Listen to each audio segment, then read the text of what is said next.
Querido Jesus, nós te somos imensamente agradecidos, ó Pai, porque o Senhor nos concede mais uma oportunidade de cultuar o teu santo nome, Senhor. Sabemos, ó Deus, que quando te buscamos com simplicidade, com humildade, com sinceridade de coração, o Senhor nos atende, ó Pai. Aqui que foram feitos, ó Deus, alguns pedidos, boa parte deles por saúde, de familiares, de amigos. Que a tua mão poderosa, ó Deus, venha agir sobre essas pessoas, ó Pai. Tu conheces cada nome que foi dito aqui. Que a tua graça mantenedora, ó Deus, que a presença incrível do teu Santo Espírito possa agir na vida dessas pessoas, Senhor.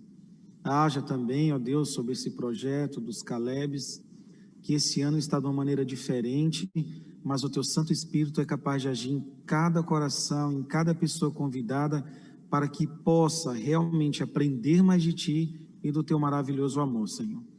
Seja conosco agora, nessa recapitulação da lição, para que juntos possamos aprender realmente o significado de o que é testemunhar sobre o Teu amor. Te agradecemos em nome e por amor de Jesus. Amém. Queridos, a lição dessa semana trouxe uma coisa muito interessante. Eu venho falando de exemplos improváveis, de testemunhos, de pessoas que realmente tiveram uma conversão em sua vida e se entregaram ao Senhor. E hoje nós vamos ter o pastor Daniel Montalvão, mas nós convidamos o Jair aqui, Jailton. Convidamos o Jailton e ele prontamente aceitou aqui para compartilhar a lição com a gente. Lembrando a vocês que estão em casa, se vocês tiverem algum comentário, quiserem citar alguma coisa, o Jailton vai abrir espaço para vocês também. Ok? Jailton?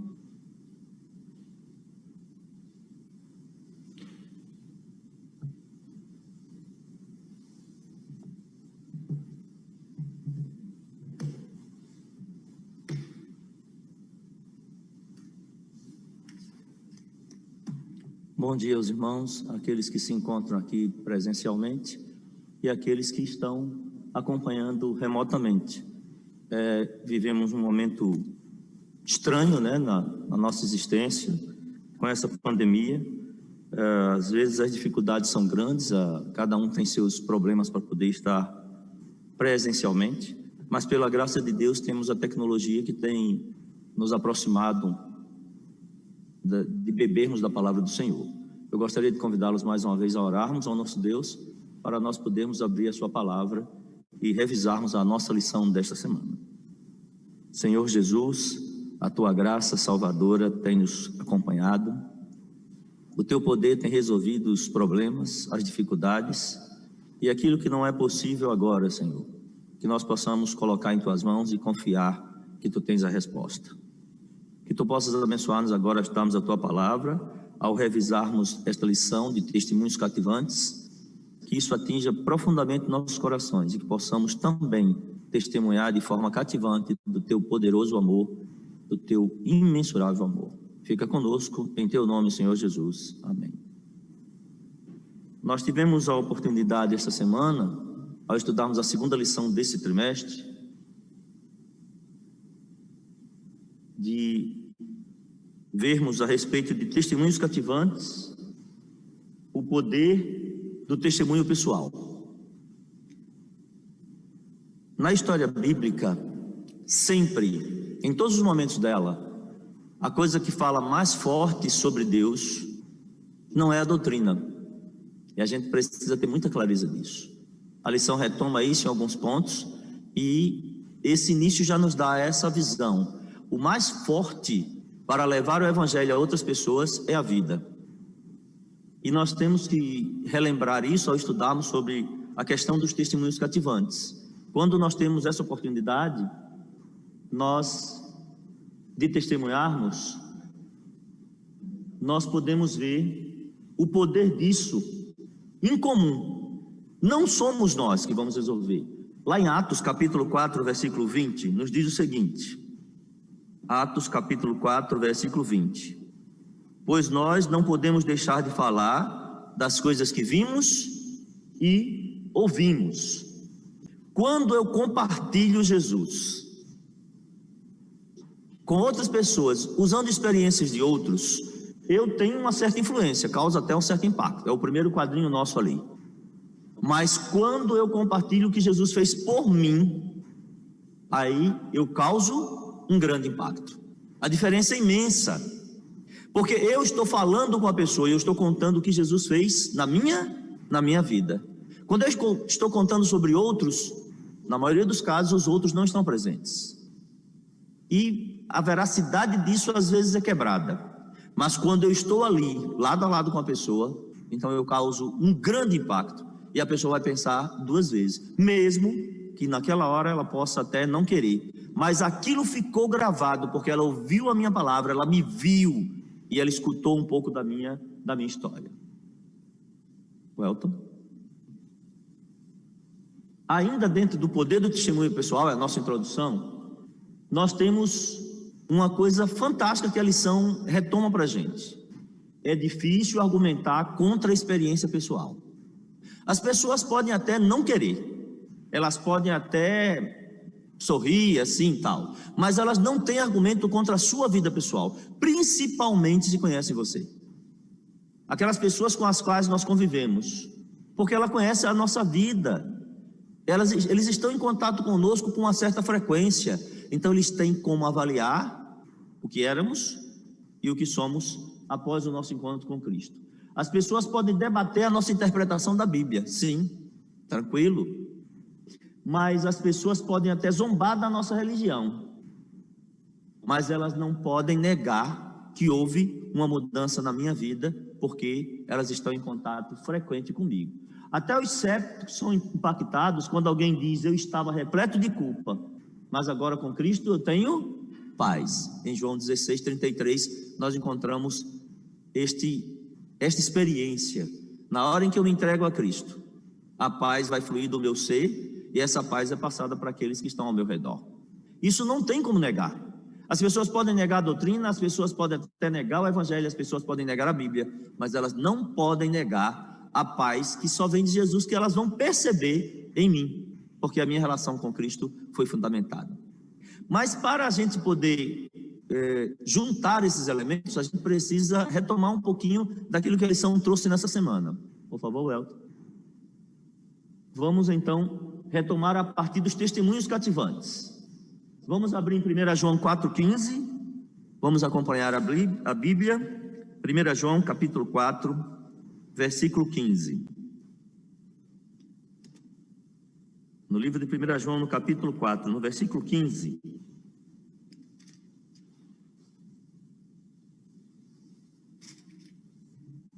nos diz o seguinte: disse-lhe a mulher: Senhor, dá-me dessa água para que eu não mais tenha sede, nem precise vir aqui buscá-la.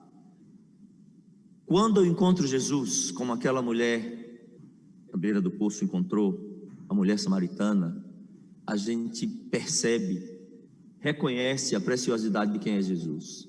Aquela mulher vivia sem paz, aquela mulher vivia sem esperança, mas quando ela encontrou Jesus, ela viu que havia uma solução, que ela não entendia ainda, mas ela já revelou isso ao pedir a ele que desse a ele daquela água, porque encontrar Jesus nos traz um reconhecimento de uma preciosidade. Vamos em Efésios capítulo 2, versos 8 e 9. No livro de Efésios capítulo 2, versos 8 e 9.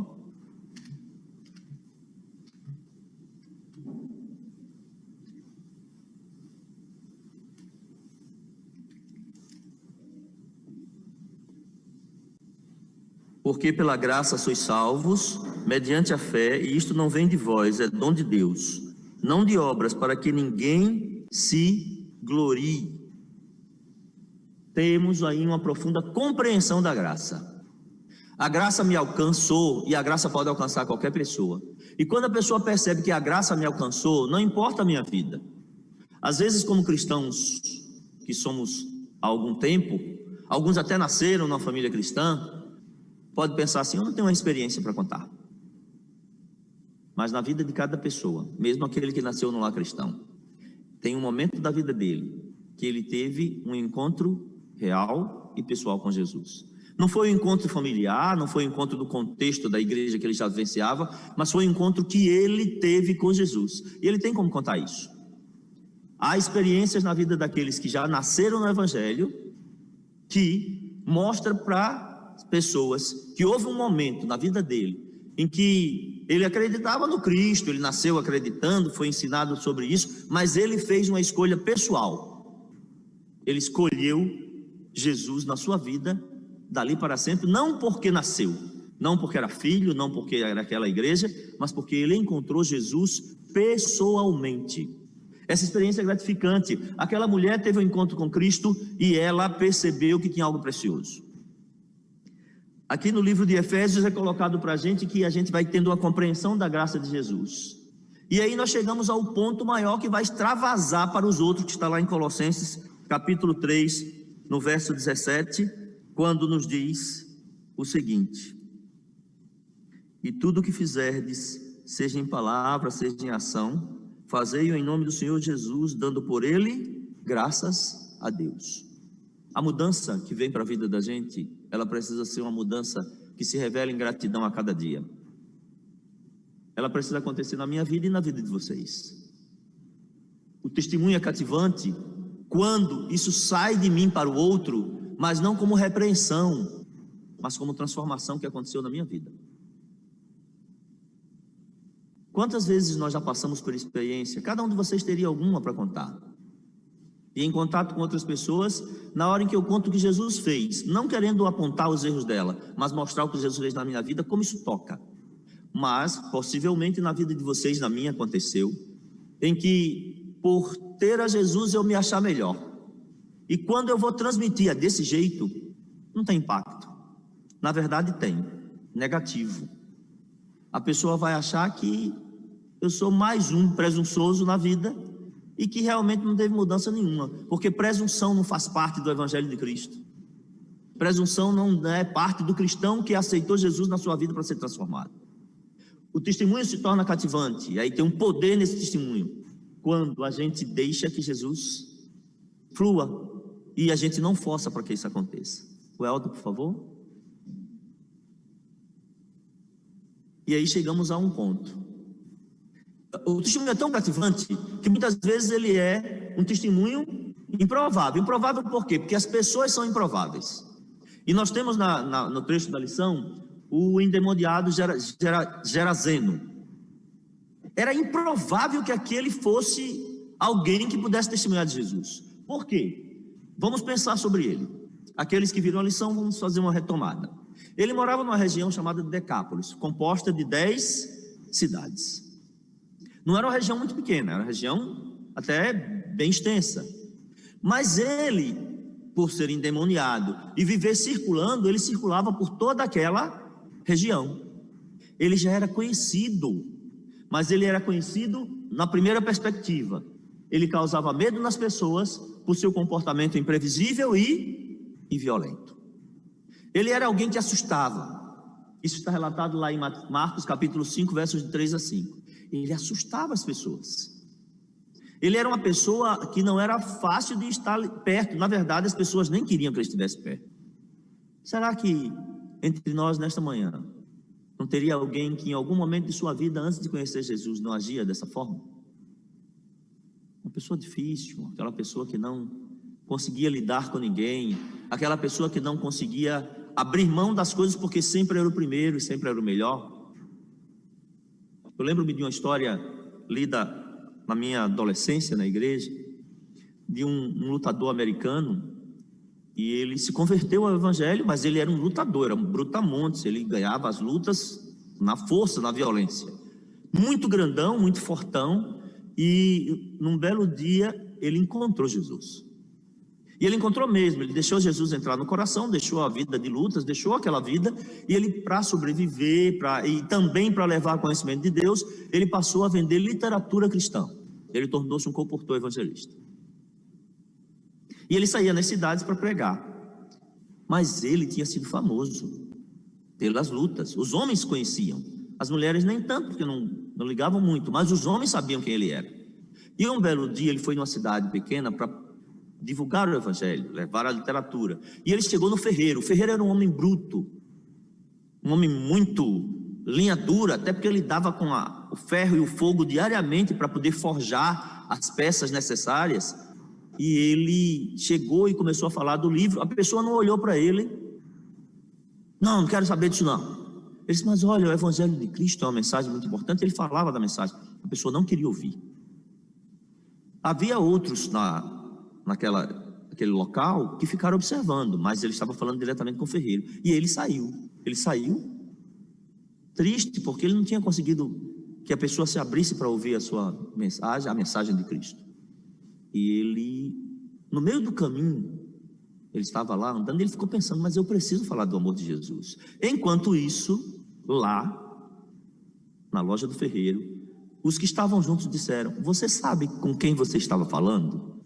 Eu disse, nem quero saber, vem falar de Bíblia, de religião, eu não quero saber disso não.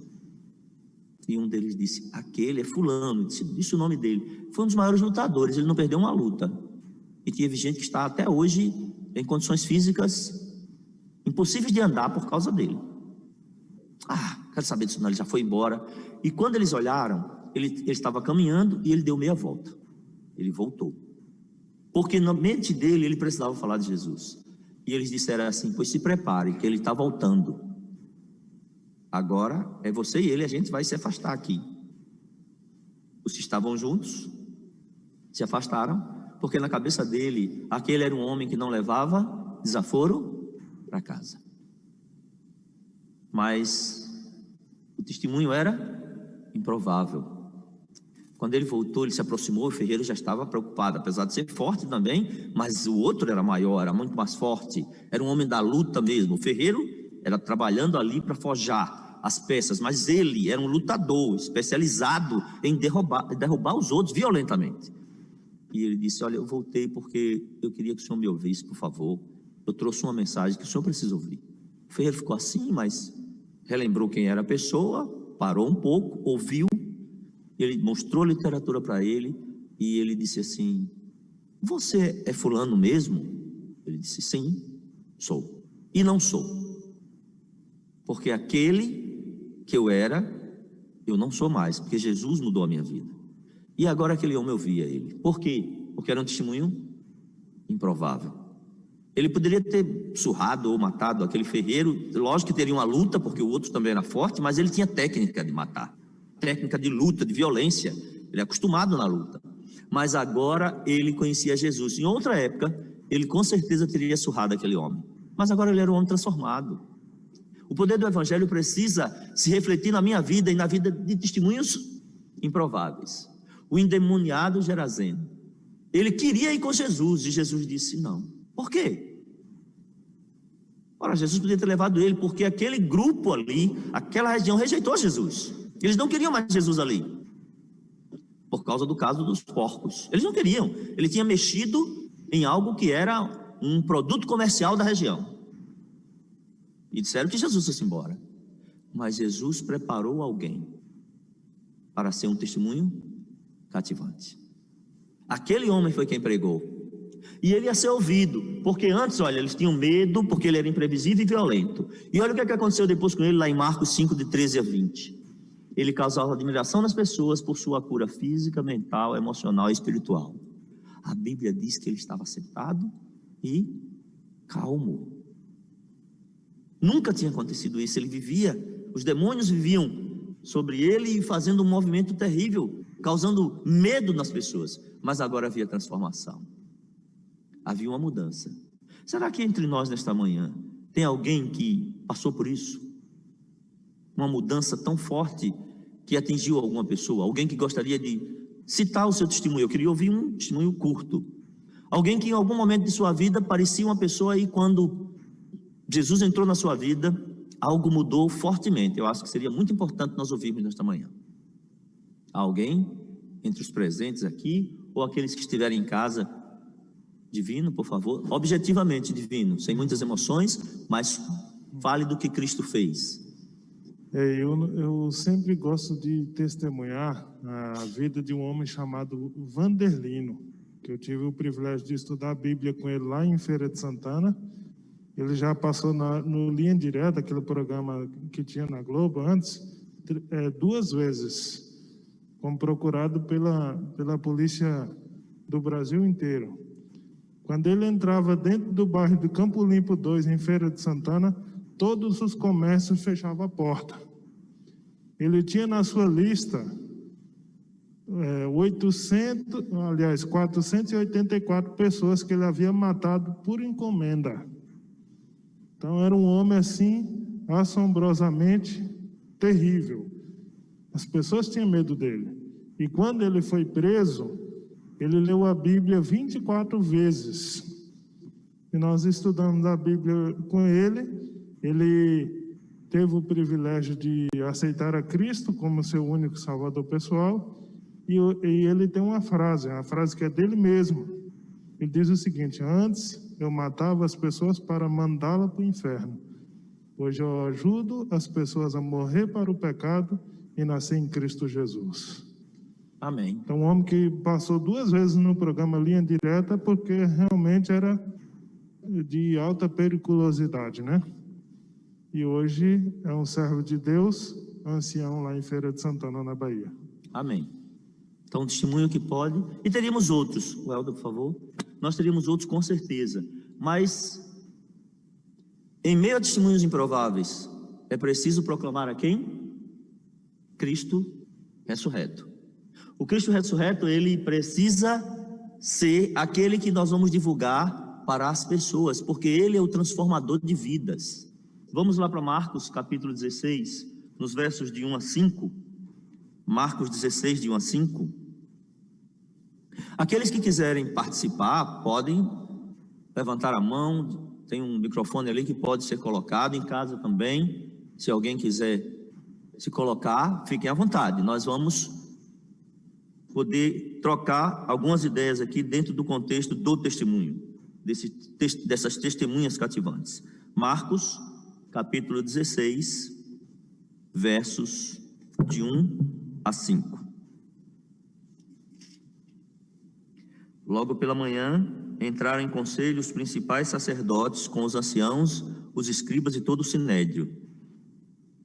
E amarrando a Jesus, levaram-no e o entregaram a Pilatos. Pilatos interrogou: és tu o rei dos judeus? Respondeu-lhe Jesus: tu dizes. Então os principais sacerdotes o acusavam.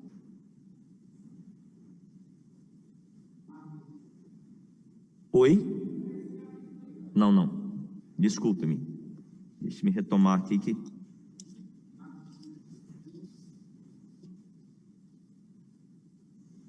Isso, eu estava lendo 15. Passado o sábado, Maria Madalena, Maria, mãe de Tiago, e Salomé compraram aromas para ir embalsamá-lo. E muito cedo, no primeiro dia da semana, ao despontar do sol, foram ao túmulo. Diziam uns às outras: quem nos removerá a pedra da entrada do túmulo? E olhando, viram que a pedra já estava removida, pois era muito grande. Entrando no túmulo, viram um jovem assentado ao lado direito, vestido de branco, e ficaram surpreendidas e atemorizadas. Antes de ter certeza, ou antes de saber da ressurreição de Cristo, apesar de que, quando entre eles ele falava da sua ressurreição, que ele morreria e ressuscitaria, as mulheres estavam tristes e desanimadas. Mas a ressurreição de Cristo trouxe para todos os discípulos e todos aqueles que aceitaram a Cristo alegria, louvor e esperança. Quando a gente proclama o Cristo ressurreto, a gente proclama um Cristo vivo. Se diz que há um túmulo de Jesus vazio lá em Jerusalém, que há até dois lugares possíveis para isso, mas não existe nenhum corpo, porque Jesus ressuscitou. Ao encontrarmos o Cristo ressurreto, nós devemos contar essa história com convicção e alegria. Afinal, o túmulo vazio e o mundo precisa saber disso. Nós servimos um Cristo que é histórico, isso é inegável, eles não conseguem negar o Cristo na história. Mas muito mais do que isso, ele é o Cristo vivo. Na minha vida, como é que eu tenho proclamado o Cristo vivo? Como é que eu tenho feito? Aquelas mulheres encontraram esperança, os discípulos encontraram esperança no Cristo vivo, no Cristo ressurreto. Ele está vivo realmente, mas ele precisa estar vivo na minha vida. A ressurreição de Cristo, se ela não for uma realidade para mim, eu não terei como propagar essa realidade. Ela precisa ser real para mim, porque na hora que eu falo com veracidade, eu falo com força, é efetivo o efeito sobre os outros. Mas quando eu vou pregar sobre o amor de Deus, sobre o Cristo ressurreto, de uma forma tão envergonhada até, eu não consigo transmitir aquilo que é verdadeiro, é real e pode transformar. Pode passar, Welton, por favor? As vidas transformadas causam diferença. Quando a vida é tocada pelo poder de Deus, nós encontramos mudança. Nós temos aí uma sequência em relação a Pedro e a João. Olha lá no primeiro quadrinho, eles pregavam sobre a vida e a ressurreição de Jesus. E o que aconteceu com eles? Eles foram presos, foram levados ao cárcere exatamente por falar do amor de Jesus. Eles lá no cárcere foram interrogados, aí houve a inquirição pelos líderes judeus. Os líderes judeus queriam calá-los, porque os líderes judeus não queriam que eles falassem do amor de Jesus. Vem uma reação. Que reação? Eles continuaram falando do amor de Jesus diante daquele grupo que demonstrava pompa e poder. Quando eles não se deixaram ameaçar, mesmo sendo ameaçados, eles foram novamente ameaçados e foram coagidos. Eles não tinham como destruí-los, porque se fizessem isso, a população estava ali na expectativa. Mas eles tinham como pressioná-los, e pressionaram. A pressão valeu? Não valeu. Por que não valeu? Porque eles recusaram a ordem de parar de pregar. Porque eles disseram que tinham que pregar da graça salvadora. Eles tinham que falar do Jesus que os salvou. Isso precisa acontecer na minha vida. Será que algumas vezes nós temos parado de falar do amor de Deus? Na minha vida, alguns momentos isso aconteceu. Havia uma pressão tão grande do grupo que eu achava que não precisava falar não, bastava ficar tranquilo ali e tal. Mas quando a gente não fala, o que fica forte para os outros é o poder do inimigo. E o inimigo não tem poder. Deus é que tem. Então, a gente às vezes se deixa levar por circunstâncias que nos impedem de proclamarmos como os discípulos fizeram. João e Pedro estavam ameaçados, podiam morrer, mas eles não estavam se importando com isso. Quando a vida foi transformada, ela causa diferença. Welton, por favor, pode adiantar. O que a gente precisa fazer então quando a gente tem a vida transformada? A gente precisa compartilhar a experiência. E aí nós temos o caso do apóstolo Paulo. Paulo, ele foi uma pessoa totalmente diferente antes de conhecer Jesus. Não tinha semelhança entre os dois, exceto a formação pessoal dele, né? Paulo, que era intelectual antes, continuou o mesmo intelectual depois. Dominava vários idiomas, continuou dominando os vários idiomas, mas agora ele era um novo homem. E ele estava diante de alguém que tinha poder, o rei Agripa. Paulo conhecia a vida do rei Agripa. O rei Agripa era envolvido com todo um movimento do Império Romano, porque a sua formação assim o era, além de ter uma vida pessoal muito desregrada. O rei Agripa, ele tinha uma vida promíscua, dentro da própria família, em relação à própria irmã e as outras coisas, as outras pessoas com as quais ele lidava. Mas Paulo, ele não media esforços para falar do amor de Jesus para quem quer que fosse. Olha uma lição de Paulo. Não importa quem está te ouvindo, no sentido de quem ele é e o que ele fez. O mais importante é que mensagem você está trazendo. Paulo trazia Jesus. Jesus consegue mudar a vida de qualquer pessoa. Jesus mudaria a vida de Agripa se ele tivesse aceitado. Porque Jesus mudou a vida de Paulo. Jesus mudou a vida desse assassino citado pelo irmão divino. Foi uma vida transformada. Jesus mudou a minha vida. Jesus mudou a vida de cada um de vocês aqui. Eu não seria o Jailton de hoje, com perspectivas da vida eterna, se eu não tivesse aberto o meu coração para Cristo. E olha que isso aconteceu na minha adolescência. Os caminhos que eu iria traçar eram muito diferentes dos caminhos que eu tracei com Cristo.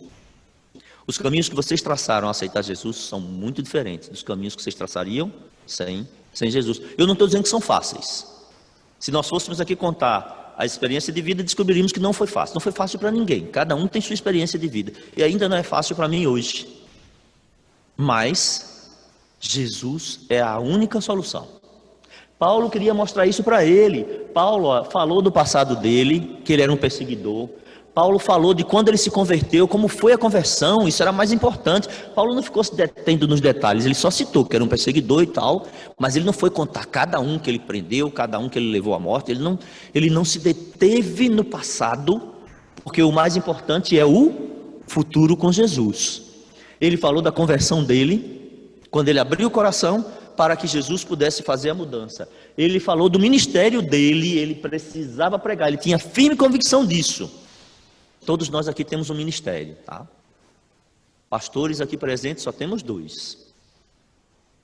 O irmão Divino e o pastor Isaías. Mas todos nós temos um ministério.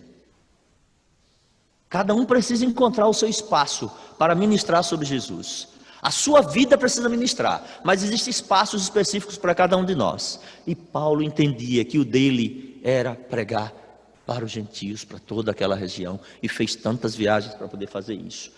Paulo encontrou oposição, ele foi insultado, porque, peraí, você está ficando doido, você, que negócio é esse? Muitas letras te fazem delirar? Ele foi questionado, porque Paulo falava com a eloquência e com formação intelectual, e as pessoas até questionavam em cima disso aí, mas ele falava do amor de Jesus. E ele foi verdadeiro e sensato ao dizer que ele desejava que todos que estavam ali pudessem ser como ele, menos as cadeias, porque ele estava sob prisão, ele estava com ferros prendendo-os. Mas ele apelou então para que eles despertassem para Jesus, para que eles aceitassem. A minha vida tem falado assim para as pessoas, a sua vida tem falado assim? Você encontrou alguma dificuldade na sua caminhada e que achou que não precisava partilhar a experiência? Pensa aí na vida de vocês. Vocês encontraram na vida de vocês alguma grande dificuldade que acreditava que vocês não precisariam partilhar a experiência? Não precisavam falar de Jesus para ninguém? Naquele momento estava tudo tranquilo? Eu tive um momento na minha vida pessoal, durante 7 anos eu trabalhei como professor de filosofia no ensino superior, e esses anos foram difíceis, porque foi o momento mais difícil para mim de querer me expor sobre o Cristo que eu conhecia. Eu era um professor de filosofia em universidades, então isso era bem complicado, e chegou um momento que eu fiquei pensando, quem eu sou? Porque eu deixei de testemunhar do Cristo, e agora eu estava realmente testemunhando de filósofos, mortos em sua maioria, mas era sobre eles que eu estava falando com uma frequência muito grande, e do Cristo não. E às vezes a gente esquece que homens e mulheres, passaram por experiências muito difíceis, mas continuaram falando do amor de Jesus. Quando a gente deixa de testemunhar, a gente deixa de seguir a Jesus. Paulo entendia isso, e ele jamais, o Elton, por favor. Paulo entendia isso e ele jamais faria assim. Dentro do poder do testemunho pessoal, olha a diferença entre Paulo e Agripa. Paulo era convertido. E ao ser convertido, ele se tornou uma pessoa amável, porque antes ele era violento. Ele agia com força e vigor por onde ele andava, prendendo cristãos e levando alguns à morte. Ele agora era comprometido. Comprometido com o quê? Com o Evangelho. Você tem tido compromisso com o Evangelho? Eu tenho. A gente precisa pensar sobre isso. Ele era verdadeiro, ele se expunha. Ele não tinha medo de se expor, mesmo diante do rei Agripa. Paulo não tinha medo de se expor nem em Roma, na corte romana. Porque lá na corte romana ele levou várias pessoas a se colocarem aos pés de Jesus. Nem lá ele tinha medo, nem prisão, 2 anos prisioneiro, e ele pregava do amor de Jesus. Olha o que Agripa era. Agripa conhecia, Agripa sabia, mas ele era cético, ele vivia se questionando sobre aquilo que ele sabia, ele era cínico. Olha o que ele disse a Paulo: por pouco me persuades a me tornar um cristão. As letras te fazem delirar. Ele era cínico, ele era indiferente. Não, pode ir, depois a gente, ele era indiferente, e ele era controverso. Ora ele queria aceitar as coisas, ora ele não queria. Qual tem sido o meu comportamento? Eu que preciso ter testemunha viva de Jesus. E o seu?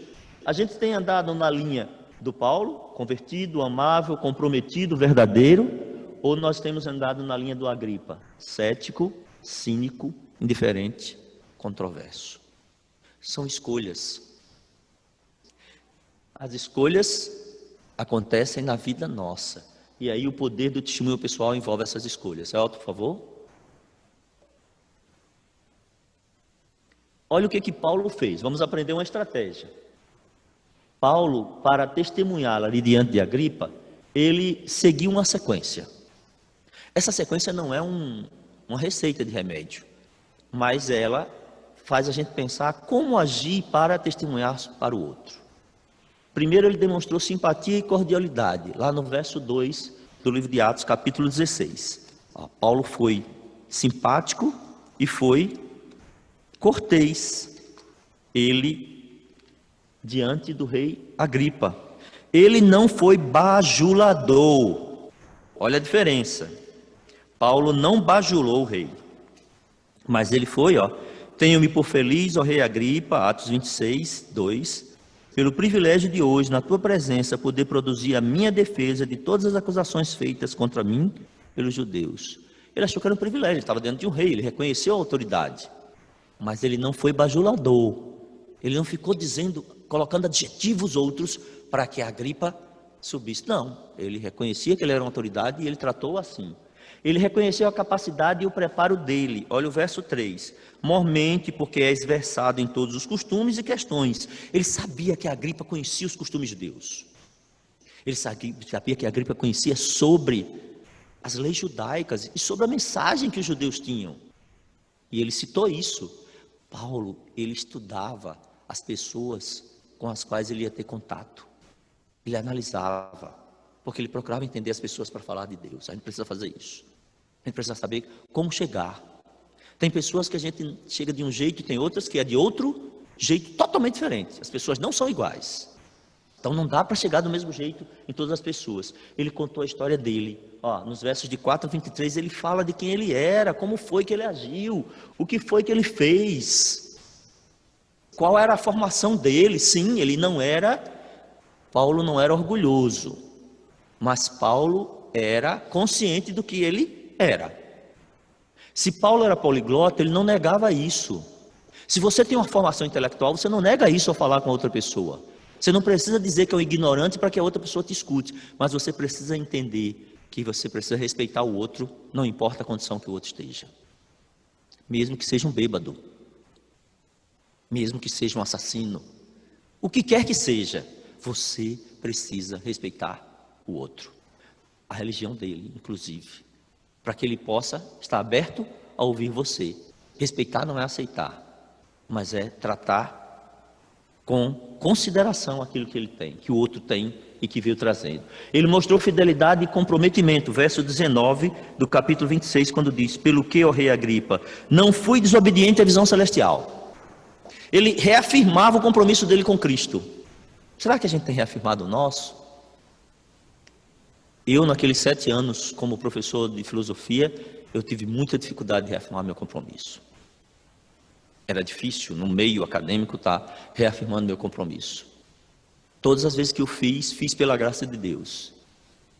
E paguei um preço, havia um preço sobre isso. Era um preço pessoal, era um preço intelectual do grupo, mas era um preço. E a gente precisa assumir isso, Paulo assumiu isso. Ele apelou para a fé de Agripa no verso 27, quando ele diz, acreditas, ó rei Agripa, nos profetas? Eu sei que acreditas. Porque ele sabia a formação do rei Agripa, ele não vivia, mas ele conhecia. O rei Agripa conhecia. E ele prometeu orar por ele, o verso 29, quando ele disse que queria que todos, assim Deus permitisse, que por pouco ou por muitos, não apenas tu, porém todos os que hoje me ouvem, se tornassem tais quais eu sou, com exceção das cadeias. Paulo, ele falava do que ele vivia. A gente precisa falar, ao propagar, pode passar, por favor, do testemunho, ao testemunhar do poder de Deus, testemunhar com vida, com convicção. Isso, no mundo de hoje, tem sido cada vez mais difícil, porque nós temos vivido um mundo do evangelho barato. Um evangelho que não exige sacrifício. É um evangelho que você basta dizer que é cristão e seja o que você quiser. Você diz que é cristão, mas você vai ser o que você quiser. No perfil de uma determinada pessoa cristã, está que ele é cristão e ele é estoico. Estoicismo é uma linha filosófica. Não combinam, não se casam, mas ele diz que é cristão e ele é estoico. Para resumir rapidamente, o estoicismo é a linha do relativismo. Tudo é relativo, desde que eu me sinta bem. É aquela linha que diz assim: o importante é ser feliz. E a Bíblia não concorda com isso. O meu testemunho pessoal não concorda com isso. Então eu preciso testemunhar, mas ao testemunhar eu preciso me lembrar. O relacionamento pleno com Jesus nos leva a testemunhar. O argumento, embora lógico, nunca abrandará o coração endurecido. Então não são as forças dos argumentos que vão ganhar as pessoas. O amor de Deus abranda os corações. É o amor de Jesus. Eles precisam sentir o amor na minha vida para poder querer o amor na vida deles. O evangelho eficaz é proclamado com entusiasmo e eloquência. Se eu falar da verdade como se fosse mentira, as pessoas não aceitam essa verdade. Agora, se eu falar da mentira como se fosse verdade, milhares têm aceitado essa mentira. Como é que eu tenho falado do amor de Jesus? O entusiasmo e a eloquência devem ser frutos da capacidade divina. Tudo que eu consigo fazer vem porque Deus colocou na minha vida. O compartilhamento da verdade não envolve teorias e doutrinas somente. A doutrina não é o mais importante, ela é válida e necessária. Mas o mais importante é a minha vida transformada pelo poder de Deus. Que a graça de Jesus atinja a minha vida, atinja a sua. Eu espero que esta lição possa nos fazer pensar e viver isso. Transformação através do poder de Deus. A lição que tem por título Testemunhas Cativantes, o poder do testemunho pessoal, ele precisa acontecer na minha vida. Eu não preciso viver o testemunho do outro, mas eu preciso viver o testemunho na minha vida para falar do amor de Jesus. Que Deus nos abençoe, que a sua graça possa nos atingir e que essa lição traga resultados para nós, no nosso viver a cada dia. Amém.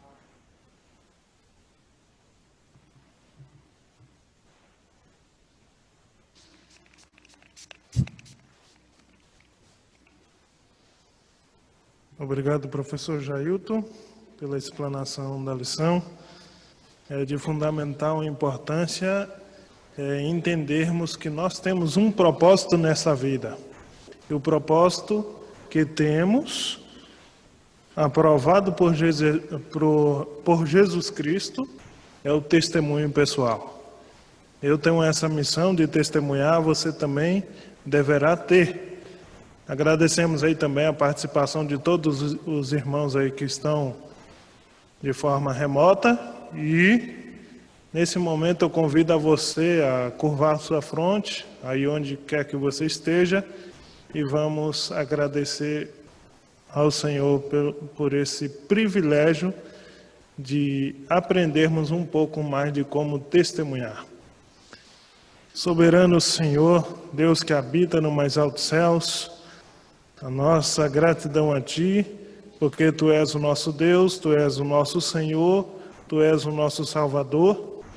Estamos aqui, ó Pai, de maneira presencial, de maneira virtual, compartilhando um com os outros, que nós somos pequeninos, somos falhos e precisamos ajudar uns aos outros a crescer em Cristo Jesus.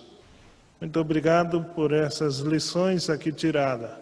Muito obrigado porque entendemos que o Senhor em breve voltará e precisamos nos preparar para esse momento tão especial. Ajuda-nos, proteja-nos, liberta-nos e faça de nós homens e mulheres que não se comprem e não se vendam, mas que sejam realmente embaixadores de Cristo aqui e em qualquer lugar que formos. Obrigado pelas tuas bênçãos, nós oramos agradecidos em nome de Cristo Jesus.